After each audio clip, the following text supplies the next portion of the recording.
Boa noite! Como é que vocês estão, meus queridos, minhas queridas? Quinta-feira. Minha cachorra tá inquieta aqui do meu lado, acho que dá pra escutar as patinhas, né? Filha, senta. Ótimo. Tem um outro pequenininho também tentando subir aqui no meu colo. Hoje a casa tá agitada. Meu Deus. Como é que é aí na casa de vocês, hein? Quando tá frio, fica todo mundo inquieto também? Ou é só aqui na minha? Fala pra mim.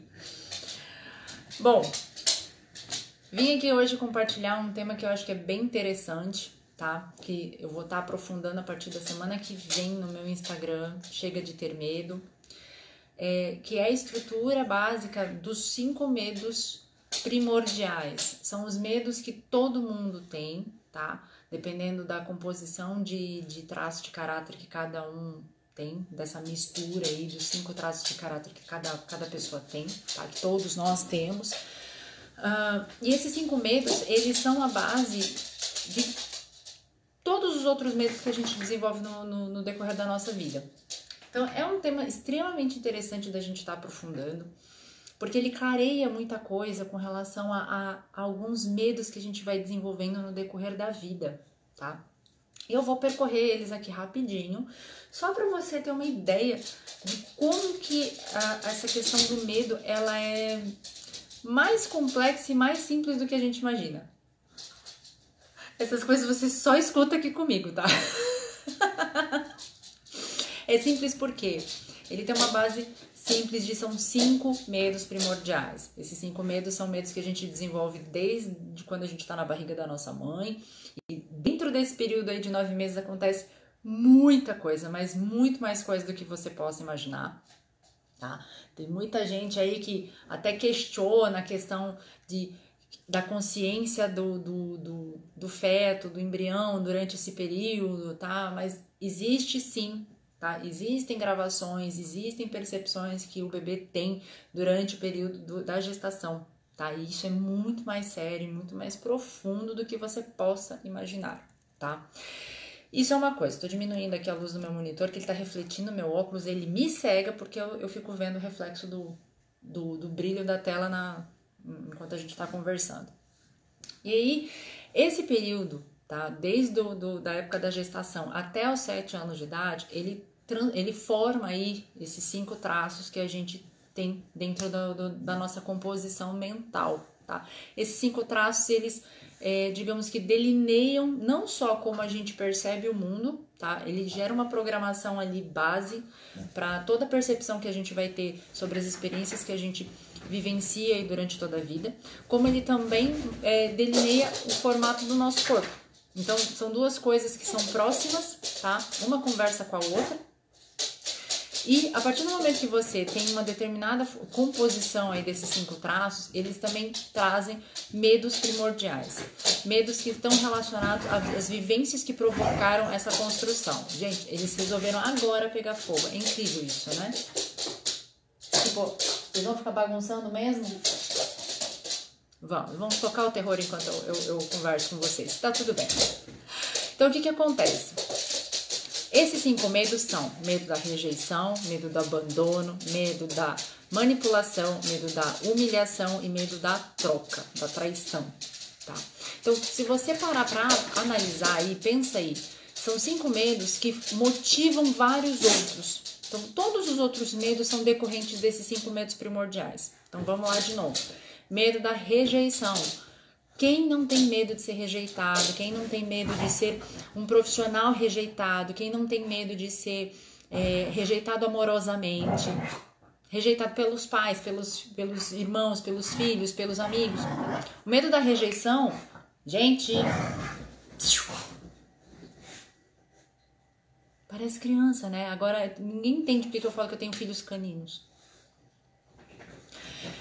O medo da rejeição, ele é um medo que surge aí dentro do período da gestação, tá? Depois dele a gente tem o medo do abandono, que é um medo que ele surge aí dentro do período do primeiro ano de vida, tá? Esse medo, ele surge decorrente do excesso de amor ou da falta de amor que a criança vive aí no primeiro ano de vida, tá? Fora isso, Por que eu falo o excesso ou a falta? Porque a criança que não recebe amor, ela sente o medo do abandono, né? Aquela coisa, ele já carrega em si o abandono como sentimento, tá? E a criança que recebe muito amor, ela fica com medo de não receber tanto amor, então ela acaba sentindo aí um medo de ser abandonado muito grande, tá? Passado esse período, é formado o medo da manipulação. Esse medo, ele é decorrente daquela fase onde a criança, ela sempre recebe muita atenção da família, sempre recebe muita atenção dos pais, só que chega aquele momento onde ela começa a interagir num outro contexto. Ela começa a interagir naquele contexto onde existem outras pessoas de fora, né? E fazem com que disputem a atenção do pai e da mãe. Então, quando a criança chega perto dos pais pedindo atenção, o pai ou a mãe, ela motiva, falando assim, olha, lembra que você fez um negócio engraçado em casa? Lembra a gracinha que você fez lá em casa? Faz agora aqui pro meu amigo ver. Aí a criança fala assim, gente, tá sério o negócio aqui. Guima, vem, deita. Chega.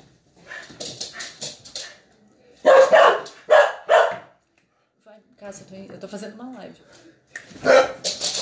Ótimo. Pronto, gente. Agora a gente consegue conversar. Então, quando acontece essa situação da criança chegar perto dos pais e o pai e a mãe falam assim, olha, faz a gracinha, a criança fala, não quero, porque eu quero a tua atenção, mas eu não quero fazer gracinha. O pai ou a mãe fala assim, então vai brincar lá e depois a gente conversa, porque eu tô conversando aqui com meu amigo. Isso faz com que a criança sinta o quê? Quer dizer que eu só recebo atenção se eu faço gracinha. Quer dizer que eu só recebo carinho, eu só recebo amor se eu faço algo que meus pais estão pedindo. Então, a criança acaba desenvolvendo, dependendo da percepção que ela já tem, tá? Ela acaba desenvolvendo um sentimento de que eu só sou amado, eu só sou reconhecido, eu só sou valorizado se eu entrego, se eu faço alguma coisa que agrada a outra pessoa. Tá? Então isso desenvolve ali um medo de ser manipulado, um medo de só receber amor dando alguma coisa em troca, tá? Passado isso, a gente entra na fase do medo da humilhação. Esse medo é um medo muito presente, tá? E ele é desenvolvido durante a fase do desfraude. Essa é uma fase que, assim, eu sinto muita dor no coração vendo as pessoas lidando com as crianças, principalmente agora que, né, eu tô hoje vivendo aí a fase do Caliquinho, que tá com 1 ano e meio. Gente, ele tá completando 1 ano e meio hoje. 1 ano e 6 meses. Passa voando, mas parece que faz tanto tempo, porque o bichinho já tá tão peralta. Mas voltando, essa fase do desfraude é uma fase muito delicada para a criança e os adultos tendem a exigir absurdos da criança, tá? Esperando que ela consiga administrar, consiga ter controle sobre coisas das quais ela não tem, tá? Só para você ter uma ideia, não sei se você que está escutando agora é pai ou é mãe, mas para pensar, se alguém virasse para você e brigasse com você, copiosamente, tá? Brigasse fugazmente por você não saber voar. Pô, você não sabe voar?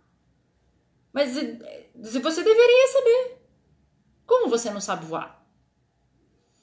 Aí você fica até olhando assim, né? Atônito, fala assim, como assim? Eu não tenho nem ideia de como eu faço isso. Captou o sentimento? Captou como que pode ser absurdo pra você a pessoa te cobrar e falar assim, como assim eu não sei voar? Obrigada, Flávio. Obrigada mesmo. Então, já pensou alguém virar pra você e falar assim, você tem que saber fazer determinada coisa? É muito absurdo. E por muitos anos, tá? Ainda hoje eu acompanho grupos aí de mães, de profissionais da área da saúde que falam assim, faço desfraude a partir de determinada idade, tá? E a criança vai aprender, a criança vai se adaptar. E aí junto o estresse, a correria do dia a dia, aquela coisa, né, aquela loucura que as pessoas entram no automático do dia a dia, a criança faz um xixi ali na roupa, a mãe chega assim, pô, de novo, já falei pra você, me chama quando você tiver com vontade de fazer xixi, me chama quando for pra fazer cocô, me chama.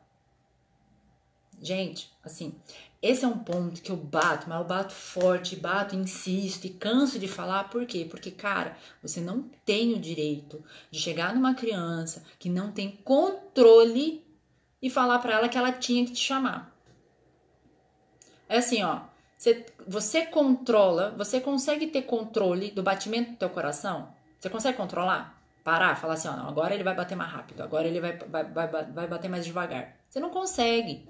Então, quando você fala pra uma criança que ela tá fazendo aquilo de forma espontânea, de forma natural, e você briga com ela falando que ela tinha o dever de te chamar, é a mesma coisa de alguém virar pra você e falar assim, olha, você devia conseguir controlar a velocidade, o ritmo cardíaco do seu coração.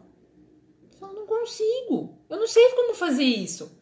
A criança, quando ela tá aí desenvolvendo, a partir dos 3 anos, 2 anos, 3 anos de idade, ela ainda tá desenvolvendo. O cérebro dela tá fazendo as conexões neurais que precisa para que ela consiga ter esse tipo de controle. É um controle físico, é fisiológico, tá? E até tava mais cedo conversando com uma pessoa e falando, uma referência é assim, ó, quando a criança consegue subir os degraus de uma escada de forma autônoma, independente, sem apoiar nos degraus da frente, sem segurar no corrimão, é quando ela começa a ter controle da musculatura da cintura para baixo. Então, a partir desse momento, você vai começar a observar um processo natural de desfraude. Tá? Se uma criança que já caminha, que já consegue subir e descer a escada de forma autônoma, mesmo assim ela não consegue ter controle do xixi, do cocô, aí você precisa levá-la num médico para ver se existem outras implicações psicológicas que impeçam ela de fazer esse controle.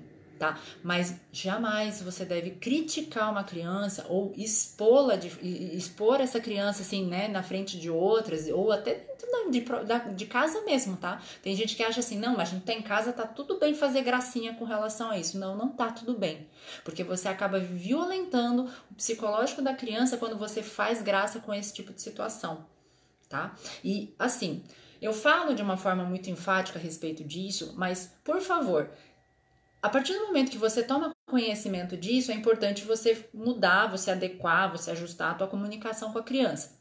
Se até agora você não sabia disso e você fazia desse jeito, não se lastime, não se culpe, não se, nossa, ficar me chicoteando porque eu fiz dessa forma. Você não sabia. O problema é você continuar fazendo, mesmo tendo informação nova dentro do teu contexto, dentro do teu conhecimento, tudo bem? Mas é importante você saber que durante essa fase do desfraude, se você trata a criança de uma forma crítica, expõe ela ao ridículo ou faz com que ela se sinta mal por ela não ter esse tipo de controle, você cria nela, você pode criar nela uma programação, um trauma muito forte com relação a ela não poder errar, ela não poder cometer erros que é inadmissível na vida dela. Tá? E ela cresce com essa programação e isso pode trazer várias complicações, principalmente na questão dela se tornar uma pessoa extremamente fechada, uma pessoa que não compartilha dos próprios sentimentos porque ela sente que ela não tem esse direito, tá? Que não é certo ela fazer isso. Então, você pode estar dificultando muito a tua comunicação com o teu filho, com a tua filha, a partir do momento que você assume esse tipo de postura. Tudo bem? Esse é o quarto medo primordial. E aí a gente vai para o quinto e para o último, tá? Que é o medo de ser trocado, o medo de ser traído. Esse é um medo que é desenvolvido aí na fase onde a criança começa a perceber a sua sexualidade. Então é a fase ali dos 4,5 até os 5,5, pode puxar até os 7, aí dependendo da evolução da criança. Tá? Mas é quando a criança percebe que o mundo é feito em pares. Então tem a mãe e o pai, o tio e a tia, o vô e a avó, né? Só que ela reconhece como par dela quem? No caso da menina, o pai, e no caso do menino, a mãe. Tá? Isso é natural. E não tem nada de um contexto sexual envolvido, tá? Mas a criança, ela naturalmente ela reconhece o par dela, tá? De uma forma, tipo, é minha mãe e meu pai, então meu par vai ser meu pai, no meu caso, né, que eu sou mulher. E no caso do menino vai falar, nossa, meu par é minha mãe. Só que aí é o quê? Pode existir um sentimento de troca a partir do momento que o pai ou a mãe deixa de dar atenção para essa criança quando o par, né, o respectivo par da pessoa tá no contexto. Então, por exemplo, a menina que passa o dia recebendo a atenção do pai, mas quando a mãe chega, o pai vai dormir com a mãe, né? Ou o pai vai jantar com a mãe, ou o pai sai e deixa a filha ali e sai com a mãe. Então, a criança pode desenvolver um sentimento de troca. Ah, quer dizer que meu pai me trocou pela minha mãe porque eu não sou bonita o suficiente, eu não sou legal o suficiente, eu não sou, enfim, eu não sou o suficiente, tá? E isso não tem, de novo, gente, não tem contexto sexual envolvido. Que o cérebro da criança absorve, processa e formata o corpo da pessoa para atender aquela percepção, para suprir, né, e evitar que aquela percepção, aquela dor machuque a criança de novo, tá? Então, cada criança traz 3 elementos: um recurso, um trauma, uma dor, tá? E um sentimento, tá? Então, assim, o sentimento de troca, o trauma da troca, a dor da troca, tá? O sentimento de insuficiência e o recurso. A pessoa que tem esse recurso, esse traço, por exemplo, né? É uma pessoa extremamente competitiva, é uma pessoa que tem um formato do corpo extremamente harmônico, é uma pessoa que pode muitas vezes, né, ser relacionada a pessoas bonitas, né, porque por ser harmônico é bonito, tá? Então, cada período desse traz uma dor, um sentimento e um recurso, tá? Mas por que eu tô evidenciando só a questão da dor, do medo relacionado a cada traço? Porque esses traços, isso daí faz parte do método que eu estou desenvolvendo para ajudar o domínio do medo. Tá? Então, a partir do momento que você entende quais são os medos primordiais, você consegue entender qual é o medo primordial no qual o seu medo atual está relacionado. Se o teu medo hoje de se relacionar com as pessoas está relacionado com o medo de ser trocado ou medo de abandono, ou se é os dois. Né? Se é o medo de ser rejeitado e o medo de ser manipulado. Então, a partir do momento que você começa a fazer esse link a esses 5 medos primordiais, fica muito mais fácil você trabalhar em cima de como você domina esse medo que hoje aflige você, tá? É um assunto extremamente interessante, é um assunto extremamente profundo e eu vou começar a destrinchar ele lá no Instagram, Chega de Ter Medo, e na minha fanpage aqui no Facebook, tá? Mas eu queria trazer principalmente essa percepção de que existem esses 5 medos primordiais, tá? Todo mundo tem um pouco de cada, tá? Nós não somos unicamente um traço por pessoa, tá? Eu não sou exclusivamente um traço, nem você. Todos nós somos uma mescla aí bem diversa, tá? Desses 5 traços. E o que difere a gente entre nós, tá? Entre indivíduos, além dessa diferença da composição dos 5 traços, é a essência que a gente já traz, tá? Que tá junto aí com a questão da informação que o DNA dos nossos pais já traz junto com a gente, né?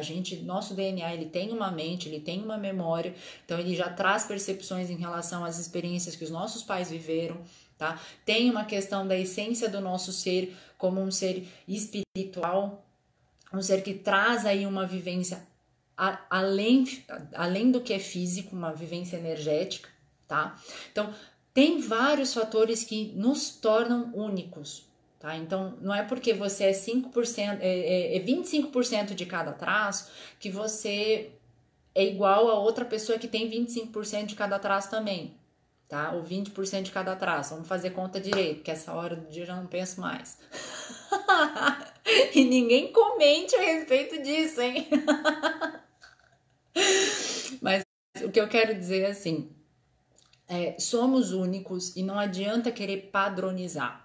A questão é entender o funcionamento do contexto geral de como o medo ele influencia e qual que é a origem dele. Não adianta, eu vejo muitas pessoas, a maioria das pessoas que me procuram já fazem anos de terapia, anos de acompanhamento, tomam medicação e mesmo assim ainda são reféns do medo, tá?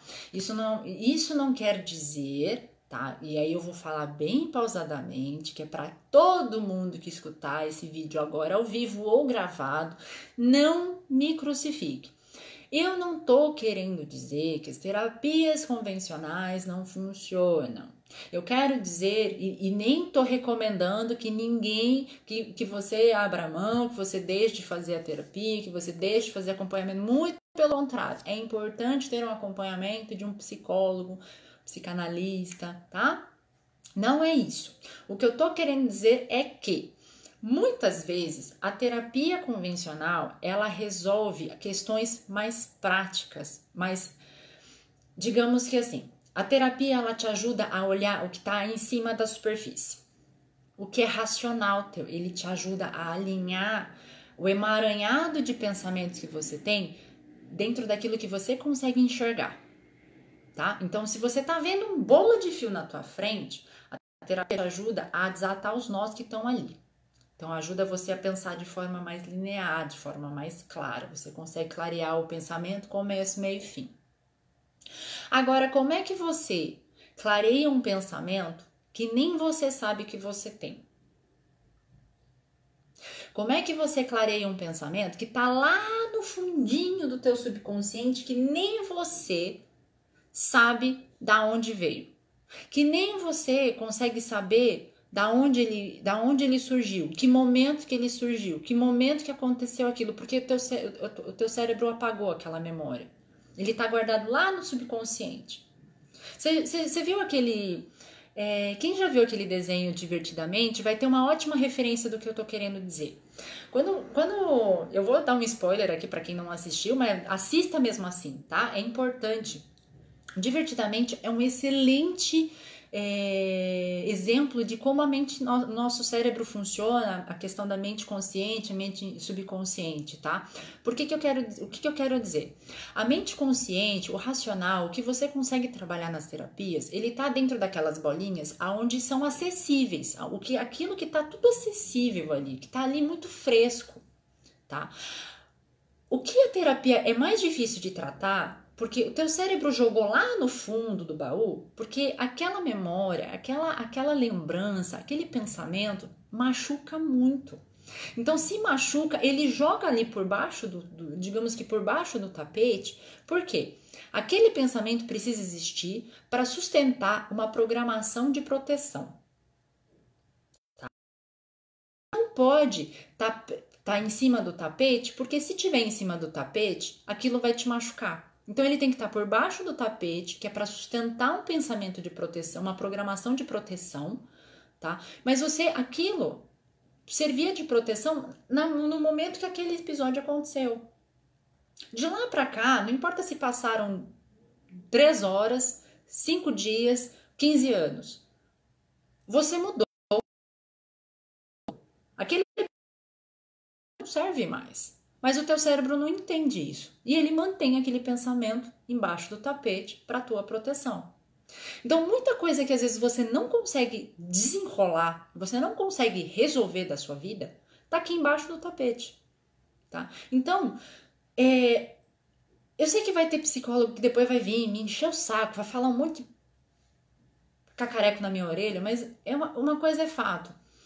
Anos de terapia muitas vezes não resolvem traumas passados, medos vividos, que foram jogados ali por baixo do tapete. Porque você não resolve o que você não sabe que está te causando problema, gente. É uma coisa meio óbvia. Tá? E aí o que é mais fácil? É mais fácil dar remedinho, tá? Controla o bichinho ali dentro da sua cabeça. Assim, anestesia tudo, né? Porque na dúvida é mais fácil anestesiar tudo para você conseguir viver no automático do que você tentar entender a raiz verdadeira do problema, tá? Não tô falando que todo psicólogo trabalha dessa forma, tudo mais, mas assim, é o que acaba acontecendo na maioria dos casos. Ah, tô com problema de ansiedade. Toma um antiansiolítico aqui, ó. Só que aí você vive no automático, né? Você não resolve a raiz do problema, você anestesia ali a região que tá te doendo para você continuar sobrevivendo, tá? Então, todo esse trabalho com relação ao domínio do medo, ele tá relacionado a você entender a origem do teu medo, que está relacionada a esses medos, a 5 medos primordiais, tá? Pode procurar qualquer, pega qualquer pessoa, pega todos os medos que você tiver, lista eles. Lembra? Medo da rejeição, medo do abandono, medo da manipulação, medo da humilhação, medo da traição.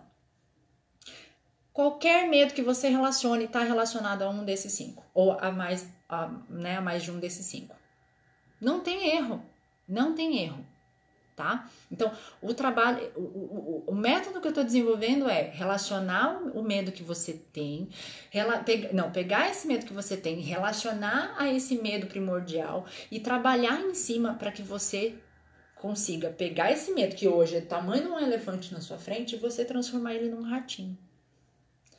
Porque o medo, ele sempre vai existir, tá? Não importa o que seja, sobre o que seja, em qual área que seja. O medo, ele é um mecanismo de defesa seu. Então, você não pode viver sem medo, tá? As pessoas, existe uma patologia que faz com que a pessoa não tenha medo. Ela não tem medo, ela não tem esse senso de julgamento que faça com que ela tenha medo ou não de das coisas que ela quer fazer na vida dela. Tá? Isso é extremamente perigoso, porque a partir do momento que a pessoa não tem medo, ela não tem senso crítico. Então ela fala assim, bom, eu posso pular de paraquedas sem testar o paraquedas. E tá tudo bem. E você olha e fala assim, oi, como é que é? Né? Ah, eu posso correr a 200 km por hora numa avenida extremamente movimentada. Se a pessoa não tem medo, ela perde o senso crítico, tá? Então, o medo, ele existe. A diferença é, você tem um medo que domina a sua vida, que você consegue dominar. Ah, eu tenho medo de falar em público, mas eu consigo dominar esse medo. Eu consigo me apresentar, se eu treinar, se eu fizer respirações, se eu me preparar, se eu, né? Você consegue dominar de alguma forma, com alguma técnica, com alguma ferramenta, você consegue dominar. Ou você se deixa dominar pelo medo. Não. Eu tenho um extremo e profundo conhecimento, eu sou uma profissional extremamente capacitada, mas eu não consigo nem pensar na possibilidade de subir num palco que eu já passo mal. Então, se o medo está dominando você, está dominando a sua vida e está definindo como você vive, a gente precisa conversar. Tá? Isso não é normal, isso não tá tudo bem com isso, porque ninguém pode viver, ninguém deve viver deixando o medo ditar como que você vai escolher os teus desafios, como que você vai viver atuar profissionalmente ou viver a tua vida, tá? Isso não tá ok. Se você tem um medo que hoje te impede de fazer alguma coisa, vamos trabalhar junto. Tá? Vai ter muito conteúdo a partir da semana que vem no meu Instagram, Chega de Ter Medo, na página aqui do Facebook, Chega de Ter Medo também. Importantíssimo você dar atenção para isso, você se dispor a lidar, olhar para dentro nesse sentido e pôr um fim, dominando esse medo, tá? E fica tranquilo, não vai ser nada que você vai precisar fazer, você não vai precisar vender um rim não para fazer isso, tá? Só que é extremamente importante você ter consciência de que você consegue sim, com técnicas específicas, com conhecimento necessário, você vai conseguir dominar esse medo. Tudo bem? Se você gostou desse conteúdo aí, falando a respeito desses 5 medos primordiais, cara, compartilha com as pessoas que você sabe que tem medo, que todo mundo tem um medo, tá? Só pra falar. Mesmo a pessoa, aquele cara assim, mais fortão, mais corajoso, ele tem medo de alguma coisa. E às vezes o medo dele, pra você, vai parecer até, sim, ridículo. Mas todo mundo tem um medo, tá? Compartilha esse vídeo com quem você acha que precisa encarar um medo e mudar isso, começar a trabalhar para dominar esse medo, tá? É extremamente importante e é um assunto que não é abordado. Hoje está muita gente preocupada em ganhar dinheiro, em mente milionária, em comprar, trocar de carro, enfim. Mas se você não trabalhar a questão do medo, você pode ter certeza, muita coisa, às vezes tudo que você quer, você não vai conseguir conquistar. Porque o medo vai chegar uma hora e ele vai te travar. Infelizmente. Ontem mesmo eu estava falando sobre as pessoas que têm medo de ter sucesso. Tá? E o medo de ter sucesso, ele tá diretamente relacionado a medo de ser manipulado, a medo de ser traído, né? Porque uma vez que eu tenho sucesso, o sucesso está relacionado a dinheiro, então, putz, se eu tiver dinheiro, será que meus amigos vão ser meus amigos mesmo? Será que as pessoas que vão chegar perto de mim, elas vão ser vão estar interessadas no meu dinheiro ou em mim, né? Começa a surgir mil neuras com relação à lealdade, à confiabilidade, né? E aí você analisa. Então, relacionado a esses 5 medos primordiais. Então, primeiro você olha, identifica quais são os medos que você tem. Se você não está conseguindo prosperar na tua vida, para perceber qual o medo que está te impedindo, qual o medo está fazendo você chegar até metade do caminho e voltar que nem um elástico. Pode ter certeza, você vai achar, tá? E aí, segue ali o conteúdo que eu vou começar a compartilhar. Tem muita coisa. Eu vou continuar compartilhando os vídeos aqui no meu perfil pessoal, porque é onde a maior parte das pessoas que eu conheço estão concentradas. Mas é importante que você vá nas páginas, que você acompanhe o material que está sendo postado lá, porque o material escrito ali, o conteúdo e as lives oficiais que vão começar a ser divulgadas a partir do segunda quinzena de setembro, vão ser por lá, tá? Então, é importante você compartilhar e participar desse processo, para você conseguir receber informação e você conseguir dominar o medo que está te impedindo de fazer, de viver plenamente, de fazer as coisas que você quer. Se eu tivesse deixado o medo dominar a minha vida, eu não tinha casado de novo. Eu não estava 12 anos casada de novo. Não estava feliz, eu não tinha criado uma família para os meus filhos, eu não tinha engravidado de novo. Engravidado assim, e vivido a gravidez de forma plena. Tem muita mulher que deixa de viver um novo relacionamento com medo de sofrer, né?